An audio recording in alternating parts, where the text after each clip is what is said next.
today's video, I will be showing you how to remove your makeup correctly to get a glossy looking skin before you head to bed. I'll be removing my makeup in two parts. First, I'll be removing my eye makeup and then I'll be focusing on the remaining makeup. For the eye makeup, I love using the Etude House Eye Makeup Remover because it helps remove the stubborn makeup easily. All you have to do is take a Q-tip, dip it in the makeup remover and gently use the Q-tip and gently remove the falsies and mascara from your eyes. You can also use a cotton pad if you have a cotton pad, but since I use individual lashes, I prefer using a Q-tip because it's easy to target the lashes this way. Whenever you're removing your eye makeup, be sure to be as gentle as possible because the eye area is a really delicate region and it will easily get creases and fine lines. So please don't drag it, just gently remove the makeup.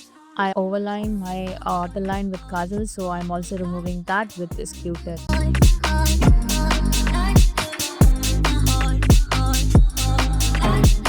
Once the eye makeup is completely removed, I move on to the remaining part of my face.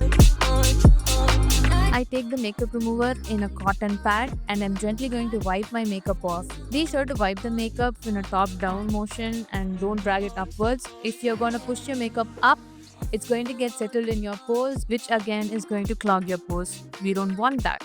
So be sure to remove your makeup on a top-down wipe motion.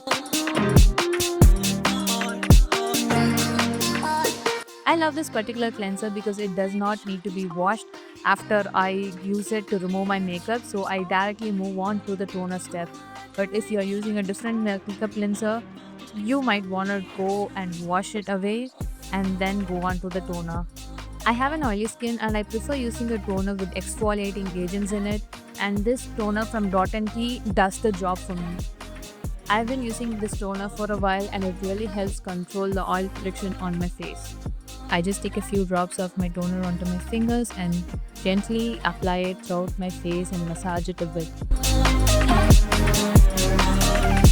This essence is really mild and not overpowering, and I love how it brings that gloss and shine back to my face every single time I use it. You can also layer this essence 2 to 3 times if your face is lacking the moisture, but my face is pretty good, so I'm just going to go with the essence once.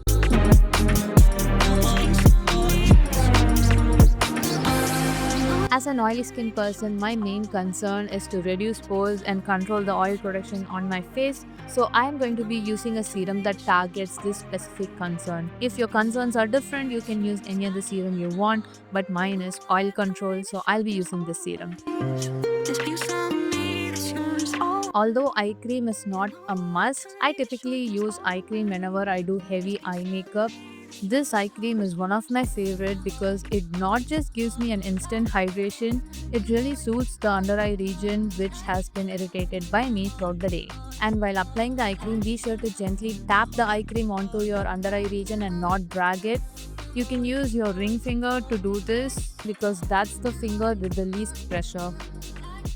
Since I'm in my late 20s, I prefer using an anti-wrinkle or an anti-aging cream to complete my skincare routine. You can choose whatever cream you want, a hydrating moisturizer or anything, but I prefer this. This cream is really dense, so I pretty much skip using a moisturizer before this, but if you want to, you can definitely use a moisturizer beforehand. And your lip also needs a bit of care, so don't forget to apply a lip balm on your lips. I've been using the US lip balm for years and I love this lip balm because it keeps my lips hydrated for 8 hours straight without breaking them out. And these are the steps that I do to get glass skin in the late 20s.